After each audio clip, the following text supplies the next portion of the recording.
The start is so important, but this is really becoming very extreme. Yeah, I think maybe the start has got the jitters here this morning. He's obviously trying to be fair, but with 27 boats on the line, it's extremely difficult to judge who made a false start. And really, you've got to say, did it make a lot of difference over 10,000 metres? Well, I think he's concerned that, of course, there are the possibilities of protest, and what he wants to avoid is any possibility of that. And now, at the 5th time of asking, they are away in this K2 10,000-metre final. The gold medal won by Hungary a year ago in Plovdiv. Great Britain took the silver with Vaughan and Lawler, who are in here again today. The Soviet Union took the bronze medal. And the Soviet crew are in lane 1, and that's difficult for them because they've got to come right the way across the course to get in amongst the fast group on the far side where the Hungarians and the British crew are. And that's what they'll be trying to do now, as they're all coming across towards the right-hand side of the course. Indeed, but it is, I stress, the luck of the draw, and it's literally the numbers pulled out of a hat. And moving up quite quickly there is boat number 8, and that's the Swedish pair of Hans Karlsson and Anders Olsen, and they're just ahead of the New Zealand crew. Now you can see there, that's the yellow of the Swedes, and that's McDonald and Ferguson, the Olympic gold medalists who are in 2nd place. But of course 10,000 metres is not an Olympic discipline. They're Olympic gold medals earned in the sprint distances over 500 and 1,000 metres. And after all that chaos of the 4 false starts, this looks pretty well sorted out, Mike. Yeah, they've come together well in the middle of the course now, and they're beginning to sort themselves out into the leading group. It's a long leg up to the 1850 metre point, and they've got all that time to sort themselves out, and they'll be trying to do that all the way up this first leg. Well, they're heading into the wind as they go up to the top of this 2,000-metre regatta course. Opens, especially for these World Championships, but suitable for rowing as well as canoeing regattas. So with just under 1,500 metres to go now in this men's K2 10,000 metres, and still we have a group of 6 boats in contention for the major medals. Sweden up in the lead there with Hans Karlsson and Anders Olsen in yellow, as they have been for much of the way. In the black shirts, we've got the New Zealand crew of McDonald and Ferguson. The Soviet Union in contention also with Boris Danilov and Vladimir Moseko, and also Great Britain and France well there with the Norwegians. This is the second group coming round the top turn. The Romanians are there along with the Poles and the Dutch. But it's the first group that we'll concentrate on as they start to increase their power now, coming down towards the lower turn with just one circuit of 1,000 metres to go after they've made this. And Mike, it's been an eventful race right from the start. It certainly has, and it's not over yet. It's winding up now, the Soviet crew coming down through. So on the far side, it's the Swedish pair. Then the Soviet Union, France, Pascal Boucherie and Bernard Bregion moving up into 3rd place. On the inside, pole position as it were, the British pair of Lawler and Vaughan. Then McDonald, and then bringing up the rear of that first group is group boat number 5 of Norway, Tom Selvik and Peter Reeve of Norway.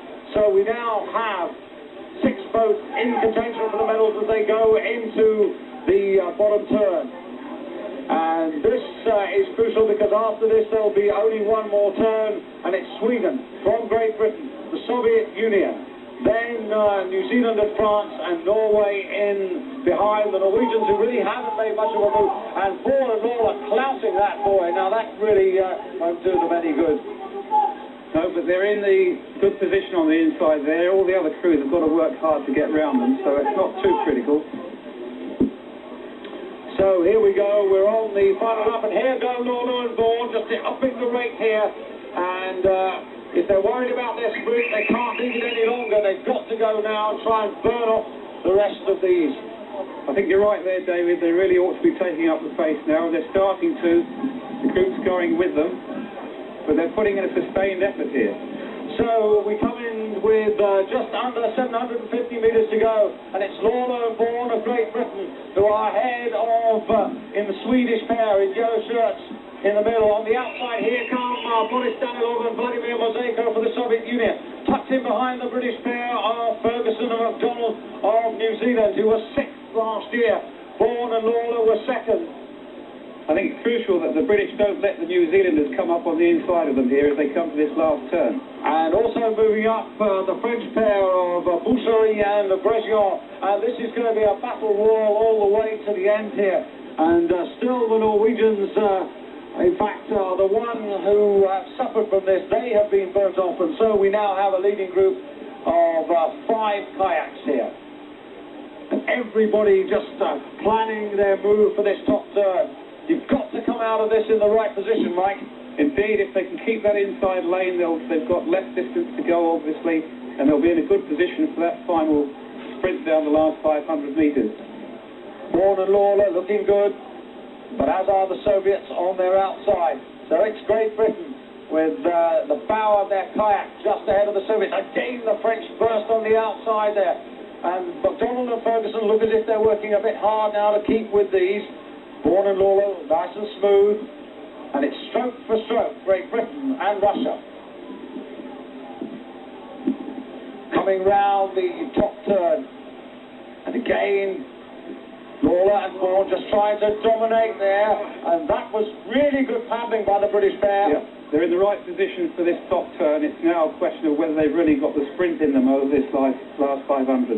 They really need to accelerate out of this. If they can grab half a kayak, anything will do here. Take the centimetres when you can, and they set themselves up, and they're front round now. They're going to be first into the finishing straight with 500 metres to go. But this race is not over yet. The Soviets look strong on the outside in those red vests. McDonald and Ferguson are still not done with. Lawler and Vaughan, can they do it? They were silver last year. Can they go one better? Boucherie and Bregion fast. There are the Norwegians as they come down this finishing straight here, and the British camp beginning to get excited. It's been a few years since they won a gold medal, since Alan Williams and Steve Jackson took the 10,000 in Tampere in Finland.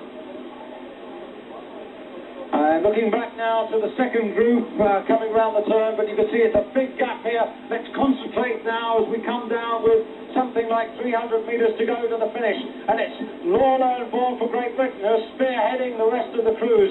To their right in black, McDonald and Ferguson. To their left, as we look at them now, it's the Russian pair of Danilov and Mosejko. Still the Swedes in contention who've gone out wide to the right. And there the Swedish pair of Olsen and Carlson, who are trying to challenge Lawler and Vaughan. And I don't think the French can make it as well. So it's now Great Britain who lead from Sweden and the Soviet Union. The Soviet Union, the nearest challengers to Great Britain. The Soviet Union now applying the power. Lawler and Vaughan looking for the extra gear. Can they do it? They were silver medalists last year. Danilov and Mosejko trying to challenge. There's just half a kayak between them. Lawler and Vaughan powering through. It's been 7 years since Great Britain won the gold medal, but surely they're going to do it now.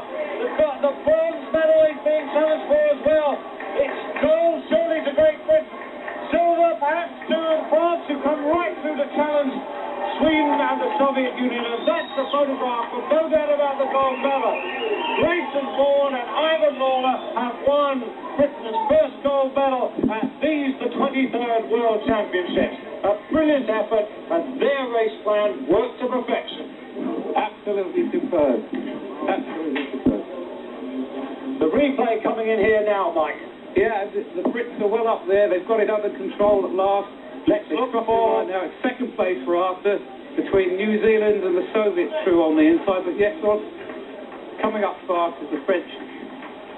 The French right beneath us, right out of your picture. Certainly, New Zealand took the Soviet Union. It's a question of whether the French fit both of them on the inside. We can't see that. We'll have to wait for the official results. Well, there are the winners of the gold medal. Perhaps we'll get a better idea on the second replay.